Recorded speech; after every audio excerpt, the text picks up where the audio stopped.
2024, we're back on a gorgeous Thursday morning, inching closer toward the weekend. Patrick Chan, good to see you again. You too. Nice friend of Breakfast Television.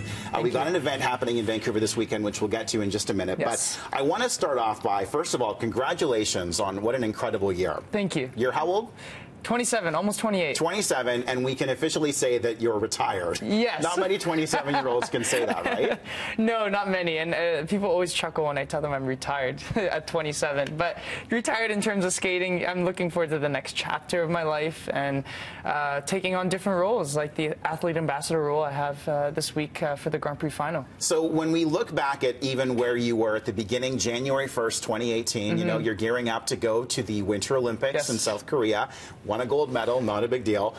And you look at where you are today. Yes. What a road trip that must have been. A roller coaster Traveled ride. across the country on your tour. Yeah, and having to deal with those pressures and those expectations. It's now I'm sitting on the other side of the boards, off the ice, watching these skaters, and especially this weekend, I kind of realize how crazy that world is of competing and the expectations these skaters and myself put on ourselves, and the level of performance we've had to reach at every single competition. It's a stressful few years that I'm glad are behind me, and I'm going to take the experience I've gained from that, and it's definitely helped me mature quickly. Does it make you more nervous being on the ice or being off the ice in this new capacity that you're about to do? Nothing will ever be as nervous as competing on the ice. There's very little out there that can match that type of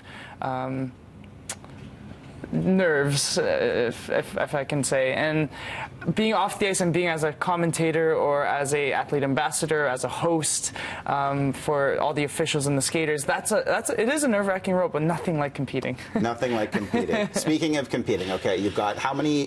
Is it 4 medals from the Olympics? Is my math right on that one? It would be 3, I think. 3? 2 silvers and 1 gold. Yeah. I was never good at math. My math teacher's rolling his eyes right now. Where do you keep your medals? In my sock drawer. In your sock drawer? Well, where am I going to put it? You right? put them like in the dining room cabinet or like at the bank in a safe? I don't know. I don't have an Olympic medal. A safe, but then I would have to pay every month for that. You know, my drawer's pretty safe. No one will check there. That's true. Okay. Hey, speaking of drawers, you obviously have a transition to moving. You've moved to Vancouver. Yes. New Vancouver resident officially. You're living here in the city. Yes. What brought you to the West Coast? I finished my career living in the U.S. I was training there for 7 years, and after I finished competing and decided to retire, I had a choice to go really anywhere I wanted in Canada. And yes, Toronto is home for me, and that's where I went to high school, but for 7 years I kind of lost my attachment to Toronto. And I was like, well, you know what? Vancouver matches my lifestyle, matches what I love to do, which is hike, mountain bike, ski. That's how I grew up as a active individual. And there I am, mountain biking off on Grouse Mountain, actually. And that's only can you do that in Vancouver, really. And that was a 20-minute drive, and that as well. And it's such a wonderful place to be able to get out. And I mean, Vancouverites know. I don't even have to explain it. That's pretty incredible. And I mean, you wouldn't be a Vancouver resident without having a dog. Yes. And I hear that you're a relatively new dog owner. Yes, yes. I just recently got a golden retriever, 4 months. There she is. So cute. Her name is Poppy. Poppy? Poppy, yeah. She's from Edmonton, and she's been a joy, a bundle of joy. I've been able to go to the Pacific Spirit trails all over around UBC, and that's off leash, and God, where else can you do that? It's well done. In December. Well done. Okay, we're out of time really quickly here again. Yes. Happening this weekend. What's the name again? ISU Grand Prix Thank final. You very much. Yeah. ISU Grand Prix final happening over at UBC, right? Yes, at the Thunderbird Arena. Best skaters in the world from this season. Only 6 of each discipline have qualified for this event. So this is, your top guns competing against each other.